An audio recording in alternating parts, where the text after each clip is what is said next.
比亚真实爱情的途径并不平坦。莎士比亚无论男人女人，名誉是他们灵魂里面最切身的珍宝。谁偷窃我的钱囊？不过偷窃到有一些废物，一些虚无的幻值，他从我的手里转到他的手里，他也会做过千万人的奴隶。可是谁偷了我的名誉去？那么他虽然并不因此而富足，我却因为失去他而成为赤贫了。莎士比亚，不要污蔑你所不知道的真理，否则你将以生命的危险重重补偿你的过去。莎士比亚仅仅一个人独善其身，那实在是一种浪费。上天生下我们，是要把我们当作火炬，不是照亮自己，而是普照世界。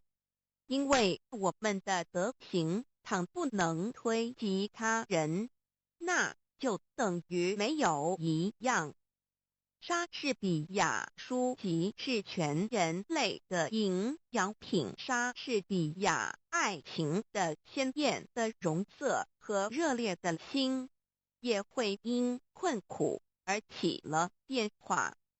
莎士比亚最恶劣的事态，总有一天告一段落，或者逐渐恢复原状。莎士比亚生活里没有书籍，就好像没有阳光；智慧里没有书籍，就好像鸟儿没有翅膀。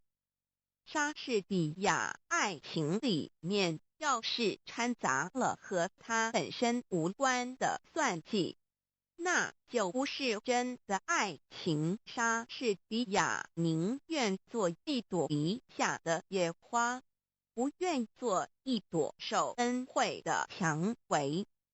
与其逢迎献美，偷取别人的欢心，无名被众人所鄙弃，莎士比亚任何恶德的外表也都附着若干美德的标志。莎士比亚爱的力量是和平，从不顾理性成规和荣辱，它能使一切恐惧、震惊和痛苦在伸手时化作甜蜜。莎士比亚不如意的婚姻，好比是座地狱，一辈子鸡争鹅斗，不得安生。相反的，选到一个称心如意的配偶，就能百年协和，幸福无穷。莎士比亚对人要和气，可是不要过分狭隘。莎士比亚如果一年